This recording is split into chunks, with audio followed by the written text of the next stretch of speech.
Bem-vindo a Parque de Babel, uma distopia autobiográfica de uma prostituta cibernética descerebrada. Você está ouvindo o capítulo 18, Um Nada Perfeito.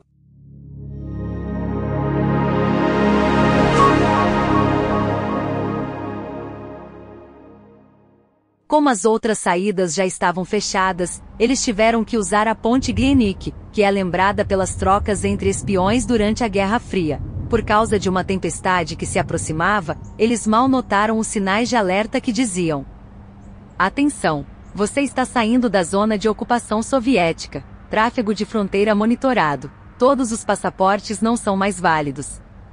Ninguém sai vivo daqui, lembrou David, mas, mesmo assim quis atravessar para o outro lado. Suas portas de percepção desejavam Babylon como agente de fuga, mas apenas uma mosca solitária veio do frio, com o movimento acelerado pela corrente térmica. Enquanto caminhavam para o estacionamento, nosso pai falou sobre a vida de seus filhos biologicamente idênticos, nossa falta de desapego emocional e recusa de conversa fiada, terminando com a doença genética de Jack e a cara mudança de sexo para obter uma nova identidade. E adiantou do quê? Concluiu. A chuva passou e papai parou para olhar o céu estrelado. Estamos correndo pelo espaço a velocidades inimagináveis, girando em torno de nós mesmos e circulando o Sol. E, no entanto, não nos damos conta disso. Fico imaginando minhas duas filhas mortas olhando para nós como Ísis e Osíris, as estrelas mais brilhantes de Órion ao lado de Rigel. Deusas egípcias da noite, girando pacificamente em torno de suas órbitas. Enquanto isso eu continuo vagando pela vida cotidiana feito um molenda inútil. O presente não é nada comparado ao passado ou à eternidade que está por vir. E, no entanto, o momento é a única coisa que experimentamos em nossas vidas. Um nada eterno no balanço da existência. David não tinha noção de deuses egípcios ou filosofia e colocou o sogro em um táxi. Boa noite. Você não vem? Não, é muito longe e ainda tenho meu quarto de hotel. Ok. Jack e Annette eram gêmeas idênticas. Estranho. Como se nunca pudessem ter sido mais diferentes. Verdade. A maioria de nós também tem a mesma orientação sexual, mas nem todos. Banco de Dados Ótico Central. Ata de sexta-feira, 1º de março. 10 horas horário da Europa Central. Critérios de pesquisa, auditório, banqueiros Bob e jornalistas, autoridades da igreja. O que é homem? Hegel e Nietzsche, Marx e de Sade se fizeram essa pergunta e pensaram dialeticamente sobre senhor e servo, corpo e alma, criminoso e vítima, dentro e fora. Bem, pensamentos são química, assim como o resto do corpo, e isso é sabido há pouco tempo. Portanto, o retorno ao paraíso do não saber não está mais aberto para nós, e não está apenas bloqueado por anjos flamejantes como na Bíblia. Como tudo isso surgiu? No final do século passado, quase ninguém queria perceber o que estava acontecendo no campo da bioengenharia. 50% de todo o capital dos Estados Unidos estava concentrado no Vale do Silício, e havia um pesado investimento em alta tecnologia. Havia cerca de 1.500 empresas, das quais talvez 15 estavam às escondidas. Perto de Nice, no sul da França, empresas como Pharmagenesis, IBM, Quantum Vision e Genentech estavam fazendo pesquisas básicas, e havia mais dinheiro em um grande laboratório no segundo andar de um prédio do que em toda a França. Bob tomou um gole de água. Cheryl da TAM Financial Team Singapura. De onde veio esse capital?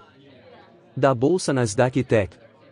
Vou dar um exemplo. Uma empresa farmacêutica conseguiu 160 milhões de dólares americanos através de seu IPO, dos quais deixou 100 milhões na conta e levou 2 medicamentos para revisão regulatória. Um foi bem sucedido e eles já estavam obtendo um lucro. Molly Walton, da T-New Zealand Herald, Auckland. Você poderia dizer alguma coisa sobre a química do pensamento? Voltarei a isso em um momento. Como sabem, o ser humano consiste em várias centenas de bilhões de células. Cada uma delas é um micro-organismo vivo, semelhante a uma bactéria ou levedura. Para dar uma ideia dessa quantidade de dados, deixe-me dar outro exemplo. A Bíblia contém cerca de 4 megabytes de dados. Isso corresponderia à quantidade diária coletada no chamado Projeto Genoma. Em um laboratório nos arredores de Paris, havia 30 máquinas que sequenciaram 1 milhão de blocos genéticos por semana até o início do nosso milênio. Todo o genoma humano tem mais de 3 bilhões de pares de bases, que agora podem ser compactados em um único CD. E com esse conhecimento, a clonagem humana agora também seria possível. Isso é apavorante. Até agora a indústria farmacêutica tem se limitado a medicamentos vitais desenvolvidos com base nas informações do genoma humano. Isso significa que as questões éticas não são mais tão interessantes. Charles Driver, The Sunday Times. Se nossos pensamentos são química, como você diz, é concebível que nossa consciência possa um dia ser transferida? Claro que sim. Por exemplo, os pais que perdem o filho podem encomendar um idêntico. Isso significa que existe o perigo de instrumentalização dessa criança se ela receber a identidade do antecessor. A responsabilidade fica com os pais. Mas é também concebível que alguém renasça e tenha sua própria consciência transferida novamente. Então pode-se realmente falar em vida eterna.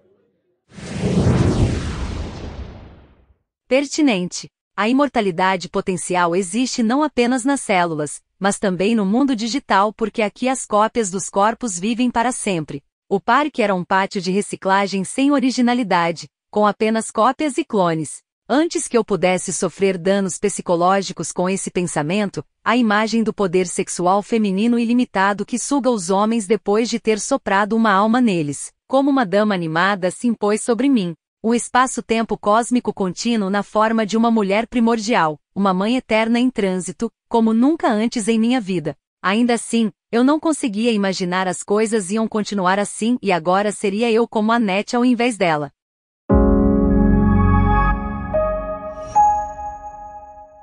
Você já ouviu o 18º capítulo do Parque de Babel. No próximo e último capítulo, Finais Difíceis, David está determinado a reconstruir as impressões digitais genéticas do Jack.